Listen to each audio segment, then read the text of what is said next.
Good afternoon, everybody in my English 1301 courses who are working on their second paper, an interview with somebody who does writing on the job.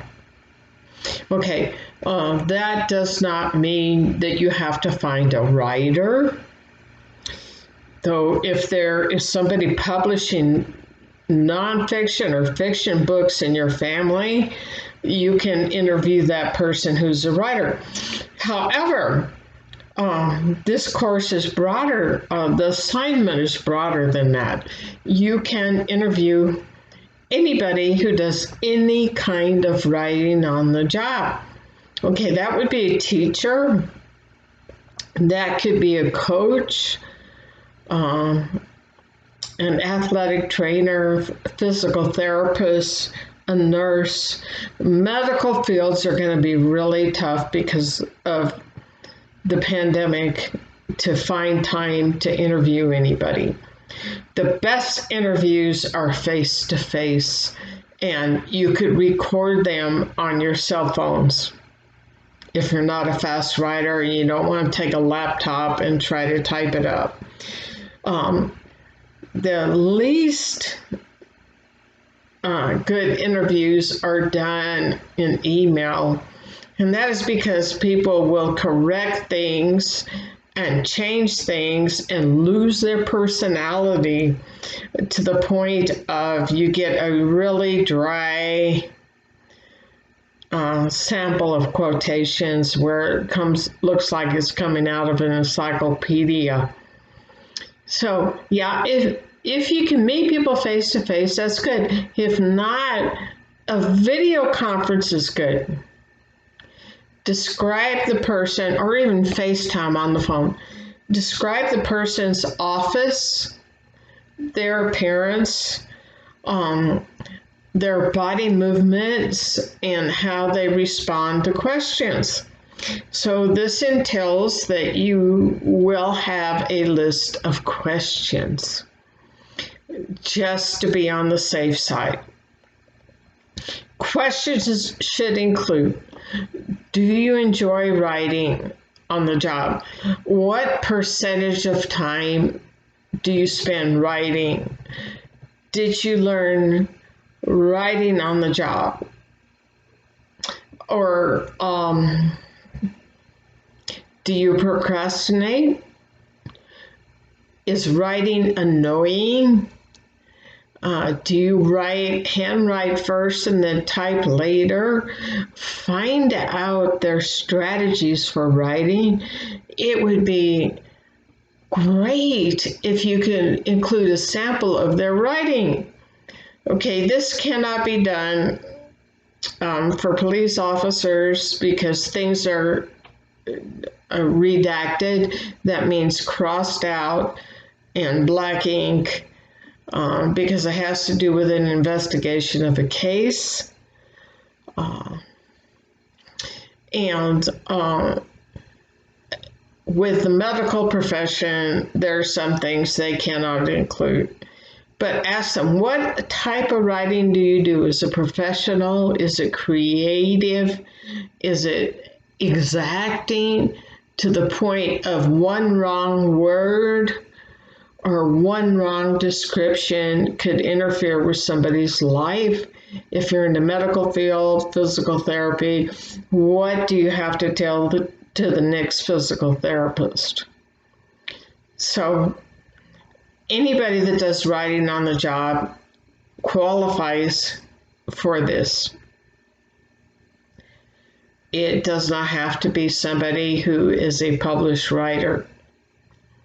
So yeah, you can interview ministers who write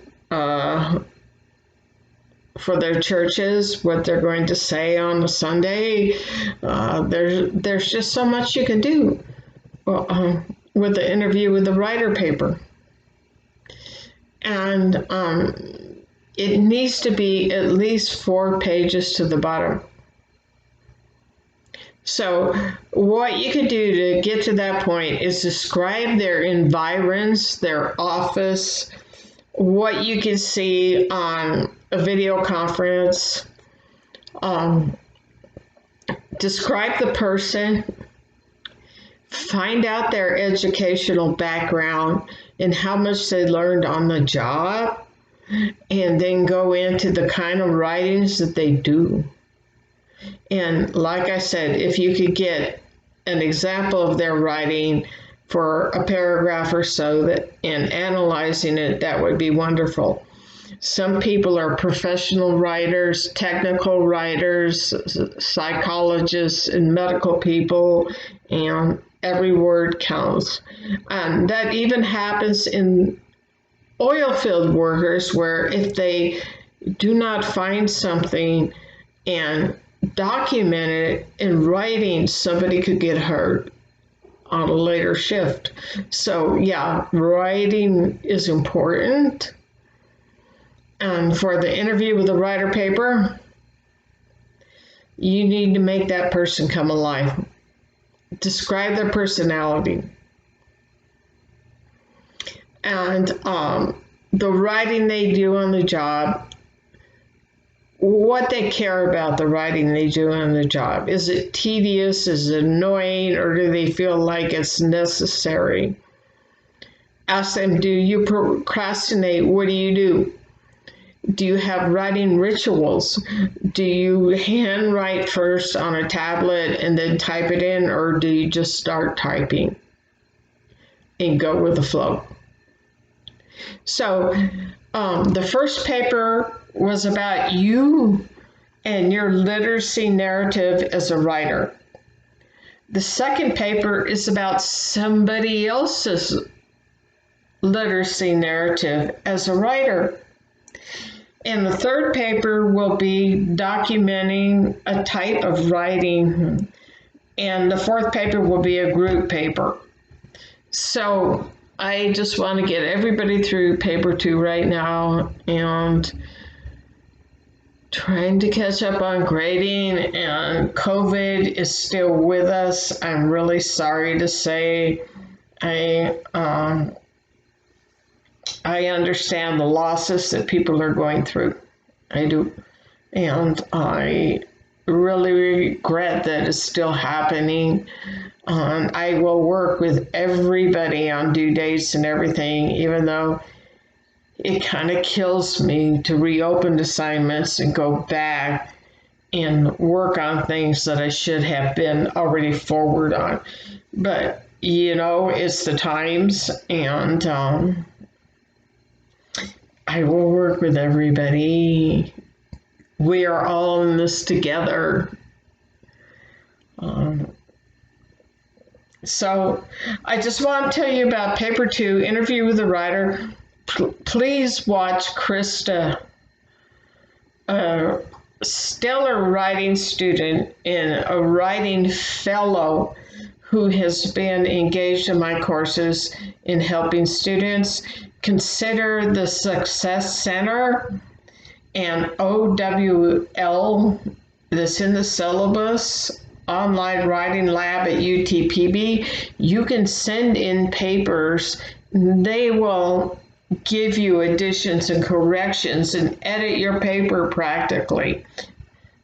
So there are options. Check the syllabus for the writing tools and get a second set of eyes on your papers. I do that with everything I write, especially if I'm going to a conference, which I have a conference coming up in Las Vegas, and I need to get a colleague to read my paper, because what you think you're saying looks right on the paper when you read it. When you read it out loud, you might hear a few mistakes. Give it to somebody else and they're like, I don't get this paragraph at all.